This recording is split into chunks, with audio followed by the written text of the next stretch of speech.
और अब वक्त उत्तराखंड प्राइम का है। जोशीमठ में आई आपदा के बाद एक बार फिर ऋषिगंगा तपोवन घाटी में अलर्ट जारी हुआ है। जानकारी के मुताबिक ऋषिगंगा नदी में 24 और 25 फरवरी को 4 मीटर तक ऊंची लहरें उठ सकती हैं। इस बीच मौसम विभाग ने ऊंचाई वाले इलाकों में बारिश की संभावना भी जताई है। अलर्ट को लेकर एनटीपीसी प्रबंधन तैयार है और 2 दिन का अलर्ट जारी किया गया है। अलर्ट के चलते तपोवन बैराज साइट पर चल रहे रेस्क्यू ऑपरेशन को रोकने की तैयारी की जा रही। वहीं एनटीपीसी के तपोवन विष्णुगाड हाइड्रो पावर परियोजना के महाप्रबंधक आरपी अहिरवार ने बताया कि तपोवन धौलीगंगा बैराज स्थल के आसपास मलबे के भराव का काम चल रहा है। को ये खबर मिली है कि 24-25 फरवरी के आसपास कोई यहाँ बरसात होने वाली है ऋषिगंगा के बेसिन में, और उससे हमें ये भय हो रहा है कि शायद वहाँ फिर से 3-4 मीटर 4.5 मीटर का एक लहर आने वाली है। क्योंकि रिवर का बैड लेवल उठ चुका है ऊपर, तो हम उसका भी प्रबंधन कर रहे हैं कि वो जो 4 मीटर की लहर आएगी वो भी हमारे बैराज के थ्रू आसानी से पास हो जाए। और हम अपने जो भी वहाँ पे हमने अपना रिसोर्सेस लगाया है, लोग लगे हुए हैं, उनका भी हम इवैक्यूएशन की पूरी तैयारी कर रहे हैं। और जो अभी तक हमने अपना जो रेस्क्यू ऑपरेशन किया है, जो मशीनरी लगाई है टनल में, उसकी सुरक्षा का भी हम प्रबंध साथ साथ कर रहे हैं। तो आपदा के बाद रेस्क्यू ऑपरेशन और शवों की तलाश जारी है। इस बीच तपोवन टनल से एक और शव बरामद किया गया। अब तक मृतक की जो उम्र है वो 27 साल बताई जा रही है। नाम सुनील उनका बताया गया, जो कि झारखंड के रहने वाले थे। इसी के साथ अब तक आंकड़ों की अगर बात करें तो 68 शव बरामद किए जा चुके हैं और अभी कई लोग यानी करीब 136 लोग अब भी लापता है, जिनकी तलाश की जा रही है।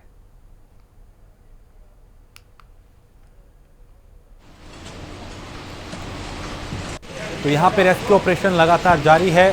अब तक 68 शव बरामद किए जा चुके हैं, जबकि 136 लोग लापता हैं।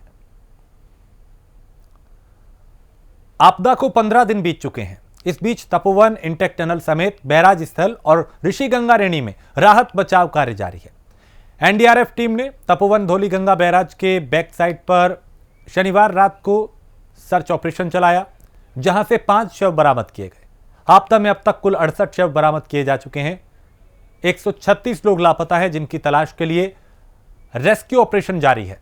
अलग अलग प्रशासनिक टीमें जुटी हुई हैं कि कैसे मलबे को हटाकर जो लापता लोग हैं उन्हें तलाशा जाए।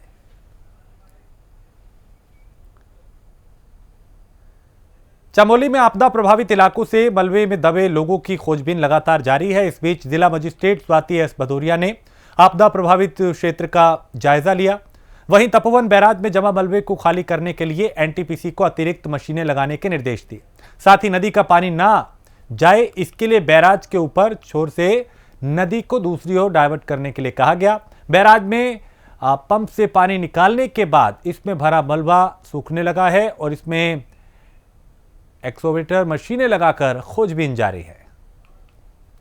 अभी हमारा काम टनल में भी चल रहा है और साथ में बैराज साइट में भी काफ़ी मशीन्स लगी हुई हैं, पंप्स भी लगे हुए हैं और अब थोड़ा सॉलिडिफाई हो रहा है, तो हम लोग एक्सकवेटर्स भी साथ में उतारने का प्रयास भी कर रहे हैं बैराज में। और यहाँ पे रैनी साइट में भी हमारा जो मेन साइट था वो क्लियर हो चुका है। नदी के किनारे भी खोजबीन ऑलरेडी की जा चुकी है और ये जो अब साइड में थोड़ा सा एरिया बचा हुआ है, बस वो पेरिफेरी हम लोगों का बचा हुआ है। मैम, एनटीपीसी को जिस तरीके से लोग ये भी कह रहे हैं कि धीमी गति से काम करके उनको कुछ दिशा निर्देश दिए गए हैं। दिशा निर्देश भी दिए गए और अभी एक मीटिंग भी कोऑर्डिनेशन बैठक army, ITBP, NDRF, SDRF, NTPC सबके साथ अभी यहाँ पे रखी गई है।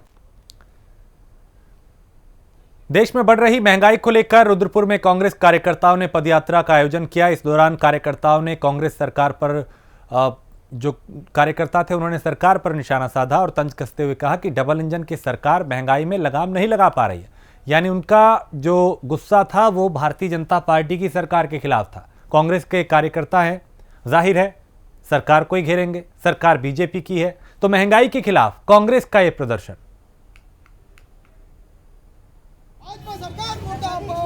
पूरे देश के अंदर महंगाई चरम सीमा पर है, चाहे पेट्रोल हो, चाहे डीजल हो, चाहे वो गैस सिलेंडर हो, हर चीज़ महंगाई कमर तोड़ रही है। और जब कांग्रेस के जब महंगाई होती थी तो ये लोग चूड़ियां भेंट करते थे प्रधानमंत्री को, सड़कों पर उतरते थे, भारत बंद करते थे।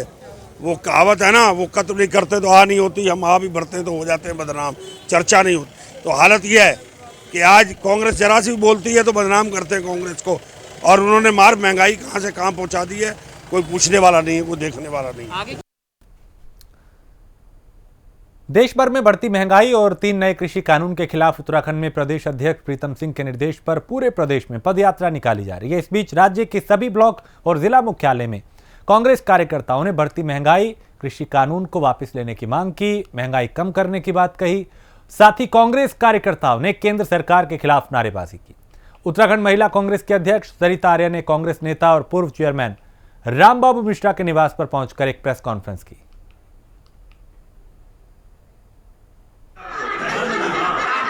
ये मांग करना चाहते हैं कि जो ये आपने महंगाई की है इसको कम करिए। आप देखिए, हम महिलाएं हैं, मैं एक महिला होने के नाते आपके ही माध्यम से कहना चाहती हूँ कि हमने 100 रुपया तक हमने प्याज खरीदा, 60 रुपया कभी भी आलू हमने कभी नहीं खरीदा था, 60 रुपया तक हमने आलू खरीदा। हम इनसे पूछना चाहते हैं कि आपने महंगाई इतनी चरम सीमा पे कर दी, गरीब लोग सोचते थे कि हम आलू ही खाएं, हमारा एक आलू ही है, दालें हम खाएं, दालें 50, 60, 100, 150 रुपया तक दालें पहुंच गई हैं। हरिद्वार में कृषि कानून और लगातार बढ़ती महंगाई के खिलाफ कांग्रेस ने प्रदर्शन किया। कार्यकर्ताओं ने चेतावनी दी कि अगर सरकार ने महंगाई कम नहीं की तो फिर उग्र प्रदर्शन किया जाएगा। इस दौरान प्रदेश महासचिव डॉक्टर संजय पालीवाल ने कहा, मोदी सरकार पेट्रोल, डीजल, गैस की कीमत लगातार बढ़ाकर देश की जनता की कमर तोड़ने का काम कर रही है। भारतीय कांग्रेस कमेटी की अध्यक्ष माननीय सोनिया गांधी जी के निर्देश पर और प्रदेश कांग्रेस कमेटी के अध्यक्ष प्रीतम सिंह जी के आदेश पर आज पूरे उत्तराखंड में ये धरने हो रहे हैं। किसान 3 महीने से सड़कों पर बैठे हैं। केंद्र की सरकार बिल्कुल कान में शीशा डाल के बैठी है। वो अपने परिवार को लेकर वहां बैठे हैं, उनकी तरफ कोई ध्यान नहीं दिया जा रहा। आज गैस का सिलेंडर 800 रुपये पार कर गया है। पहले लोग सोचते थे गैस बढ़ गई, कोई बात नहीं है, खाते में पैसे आ जाएंगे, परंतु खाते में लोगों को पता नहीं, खाते में 3 महीने से सब्सिडी आनी बंद हो गई है। पेट्रोल और डीजल अंधाधुंध बढ़ रहे हैं और 100 रुपए के पार हो गए हैं। देखिए, जिस प्रकार से आप पूरे देश भर में हाल देख रहे हैं, महंगाई अपनी चरम सीमा पर है और मोदी सरकार, जो सरकार इस मुद्दे को लेकर सत्ता में आई कि हम महंगाई को कम करने का काम करेंगे, पेट्रोल डीजल की कीमतों को कम करने का काम करेंगे, आज उसका ठीक उल्टा होता हुआ इस देश में दिखाई दे रहा है। जिस प्रकार से केंद्र सरकार और प्रदेश भाजपा की शासित प्रदेश सरकारों ने जिस प्रकार से जनता को छलने का काम किया है, तो उनके साथ धोखा करने का काम किया है। आज आप देखते हैं सिलेंडर का रेट 800 रुपये को पार करने को है और हमारे खुद के ज़िले में पेट्रोल के दाम 90 रुपये को छूने को है। देश भर में तो कई जगह 100 रुपये पेट्रोल का दाम पार कर गया है और डीजल की जिस तरह से महंगाई दिन पर दिन बढ़ रही है, वह महंगाई किसी और वजह से नहीं बढ़ रही है। इस देश की सरकार के द्वारा लगाए गए टैक्स की वजह से इस देश में डीजल और पेट्रोल की महंगाई बढ़ रही है। मसूरी में महिला कांग्रेस ने बढ़ती महंगाई को लेकर केंद्र की बीजेपी सरकार पर जमकर हमला बोला। इस बीच महिला कांग्रेस के कार्यकर्ताओं ने मसूरी शहर की कांग्रेस अध्यक्ष जसबीर कौर के नेतृत्व में सरकार को घेरा और कहा कि सरकार महंगाई काबू पाने में नाकाम साबित हो रही है। पेट्रोल, डीजल, गैस के दाम बढ़ रहे हैं और सरकार मस्त है, जनता त्रस्त है, जनता की कमर तोड़ी जा रही है। डीजल के दाम वापस लो, नरेंद्र मोदी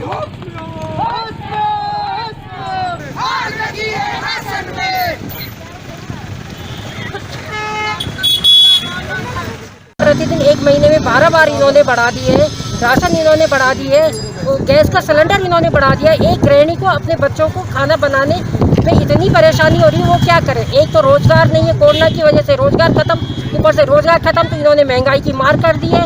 इनको सत्ता में रहने का कोई अधिकार नहीं है और इस बार जनता इनको दिखा देगी, इनकी असलियत, इनकी औकात इनको दिखा देगी कि ये क्या है। जनता से जो झूठे वादे करते हैं वो ज़्यादा समय तक रह नहीं सकते हैं, इसलिए कांग्रेस का लगातार विरोध है और आगे भी हम इनका विरोध करते रहेंगे। गाँव में वो वादे कहीं पूरे नहीं हो रहे, उल्टा जो इन्होंने ये कहा था कि अब की बार 300 पार, अब वो 300 पार करने का इन्होंने मुद्दा उठा लिया है, क्योंकि गैस सिलेंडर जो है वो 100 पार कर गया और पेट्रोल डीजल के दाम भी 100 पार कर गए। तो लगता है कि आने वाले इस वर्ष में विधानसभा चुनाव से पहले ये 300 पार कर जाएंगे और अपना वादा पूरा कर देंगे।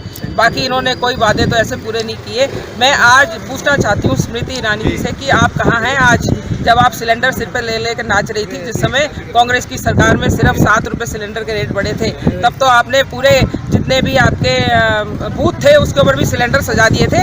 आज आप लोग कहाँ हैं? गरीबों का शोषण करने का जो काम करा है, आप देख रहे हैं कि पेट्रोल 100 पहुंच गया है, डीजल 10 रन पीछे है। अगर ऐसा ही चलता रहा तो डीजल भी सेंचुरी मार देगा जल्दी। और गैस सिलेंडर आप देख रहे हैं जो कांग्रेस के टाइम पे 350 से 400 रुपये के बीच में मिलता था, आज वो 900 रुपये 850 रुपये का मिलता है। तो कहीं ना कहीं एक तरफ एक गरीबी हटाने की बात करें, लेकिन हमें तो ये लगता है कि गरीबों को हटाने की बात करते हैं। पौड़ी में भी कांग्रेस कार्यकर्ताओं ने पेट्रोल डीजल के बढ़ते दाम को लेकर प्रदर्शन किया, जुलूस निकाला, विरोध किया। प्रदर्शन के दौरान कांग्रेस नेता गाड़ी को रस्सी से बांधकर खींचते हुए नजर आए, यानी अनोखे तरीके से प्रदर्शन किया गया, अपना गुस्सा जाहिर करने के लिए, विरोध जताने के लिए और ये कहने के लिए कि महंगाई बढ़ रही है, वापस लीजिए पेट्रोल डीजल के दाम जो लगातार बढ़ा रहे हैं, इन्हें कम कीजिए। और अनोखे तरीके से यहां पे विरोध किया गया।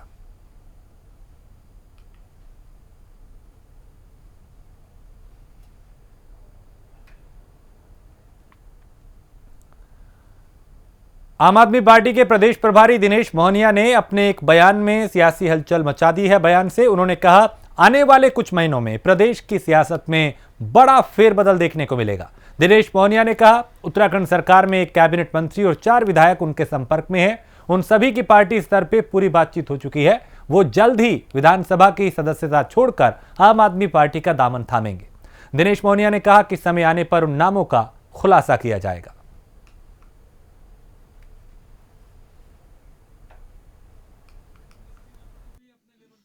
जी का बयान भी आया कि कुछ लोग मंत्री और एमएलए कुछ महीनों में अपनी पार्टी को छोड़कर हमारी पार्टी में शामिल होंगे। तो 2022 निश्चित तौर पर आम आदमी पार्टी का है। विधानसभा चुनाव लड़ते हैं तो एक अच्छी टीम चाहिए होती है। हमारे पास ऑलरेडी अच्छी टीम है, उसको बेहतर बनाने के लिए हमें और लोगों की आवश्यकता होगी। तो आम आदमी पार्टी का खुलेआम कहना है कि जो भी ईमानदार व्यक्ति उत्तराखंड के विकास के लिए, उत्तराखंड की भलाई के लिए सोचने वाले लोग हैं, उसमें काम करने वाले लोग हैं, उनका आम आदमी पार्टी सहर्ष स्वागत करती है पार्टी में। तो इसलिए हमें कोई गुरेज नहीं है कि अच्छा कोई आदमी चाहे वो बीजेपी से आए चाहे कांग्रेस में आए, उन सबका स्वागत है हमारी पार्टी का। मुंगेरी लाल के हसीन सपने देखने में किसी को क्या फर्क पड़ता है। यहाँ पर आपका कुछ नहीं होने वाला है। यहाँ पर राष्ट्रभक्त लोग रहते हैं। जिस पार्टी का मुखिया हमारे सैनिकों की राष्ट्रभक्ति पर सवाल उठाता हो और ये कहता हो कि सर्जिकल स्ट्राइक का सबूत दो, तो उनकी दाल यहाँ पर गलने वाली नहीं है। और वापस जो है, अगर आपने देखा होगा दिल्ली से बाहर उन्होंने जहाँ भी कोशिश की उन्हें मुंह की खानी पड़ी, और यहाँ तो बिल्कुल जमने वाली ही नहीं है। डोईवाला के लच्छीवाला टोल प्लाजा को टोल टैक्स से मुक्त कराने के लिए उत्तराखंड क्रांति दल ने अब कोर्ट का रुख किया है। इस बीच डोईवाला से यूकेडी के विधानसभा प्रभारी शिव प्रसाद खुद सामने आए और बयान दिया कि वो किसी भी हाल में लच्छीवाला टोल प्लाजा को स्थानीय लोगों के फ्री करके ही रहेंगे उनके लिए। शिव प्रसाद ने यह बयान एक बैठक में दिया।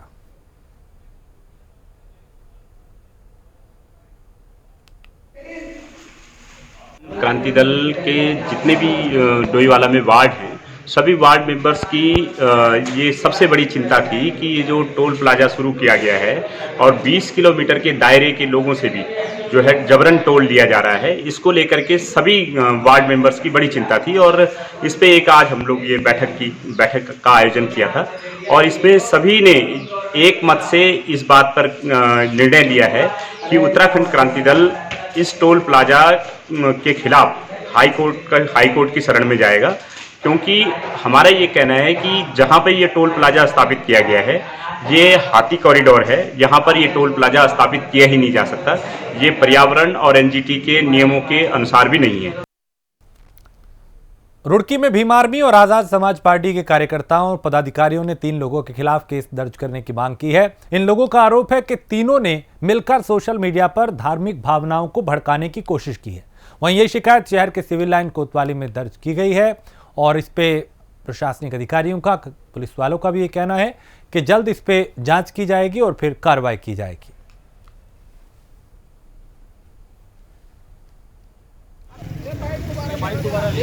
कुछ लड़के थे जो गंदी मानसिकता के लोग हैं, उन्होंने अल्लाह की शान में गुस्ताखी की, जिसमें ये लड़के थे 3, अतुल, ऋतिक और हर्षित।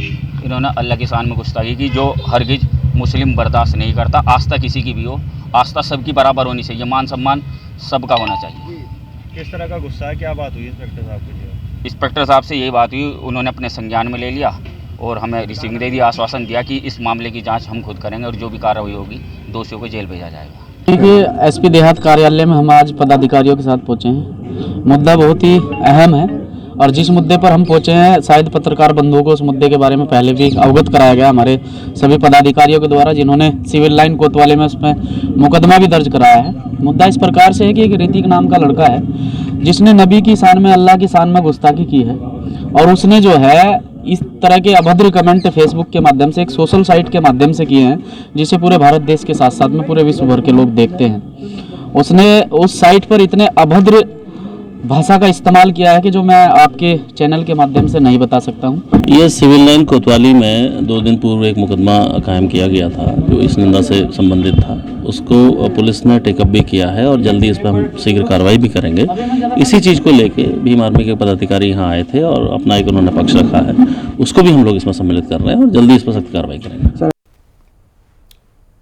जबरेड़ा से बीजेपी विधायक देशराज कर्णवाल का कुर्डी गांव जल भराव की समस्या से जूझ रहा है। गांव की गलियों में गंदा पानी सड़कों पर बहता है और उसी से होकर लोग गुजरते हैं। गांव में किसी भी तरह की कोई सुविधा नहीं है। गांव वालों ने बताया कि जब भी इस समस्या को लेकर वो ग्राम प्रधान के पास जाते हैं तो उन्हें संतोषजनक जवाब नहीं मिलता, बल्कि उल्टा सीधा बोलकर वहां से भेज दिया जाता है।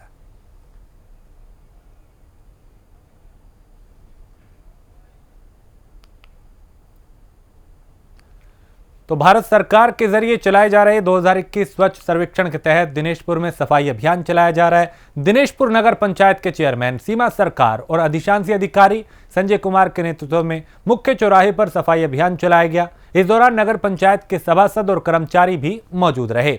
यह सफाई अभियान क्षेत्र के विभिन्न वार्ड से होते हुए मार्केट में जाकर खत्म हुआ।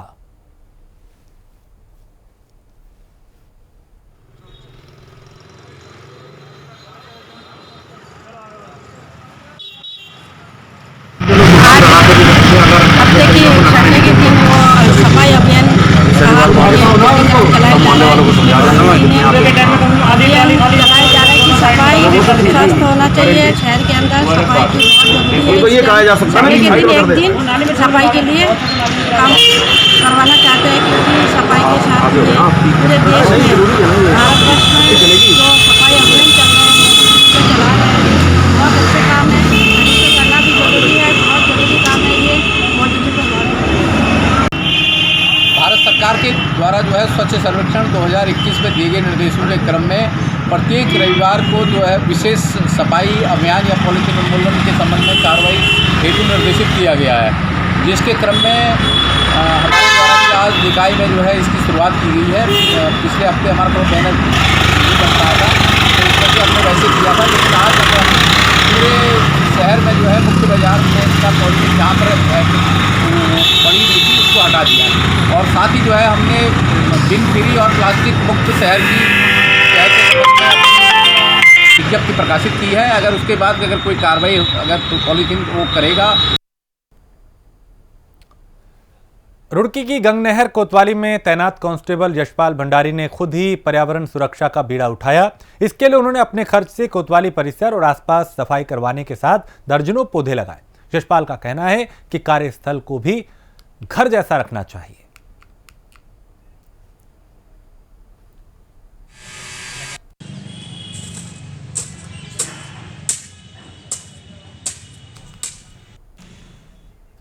तो कोतवाली के बाहर कई पौधे रोपण किए गए, पौधे लगाए गए। अपने खर्च से ये सभी पौधे लगाए हैं, यानी एक वातावरण साफ सुथरा रहे। और अब तक 50 से ज़्यादा पौधे यहाँ पे लगाए जा चुके हैं।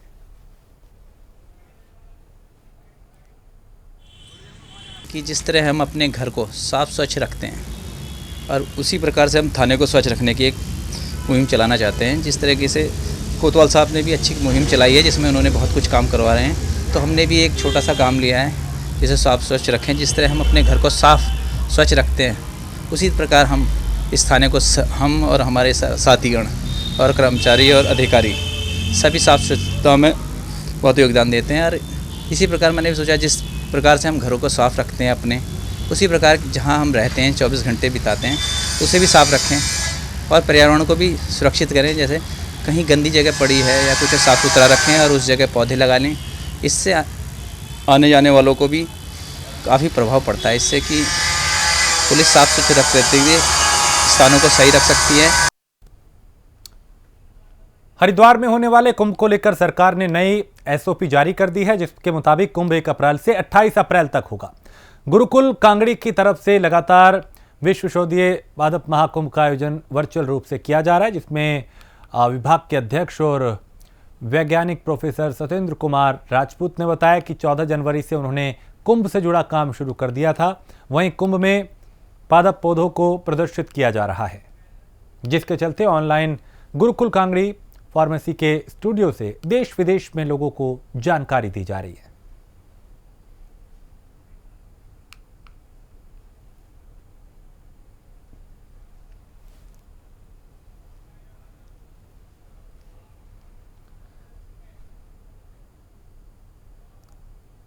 और इसी के साथ इस बुलेटिन में फिलहाल इतना ही। देश प्रदेश की बाकी खबरों के लिए आप देखते रहिए प्राइम न्यूज़।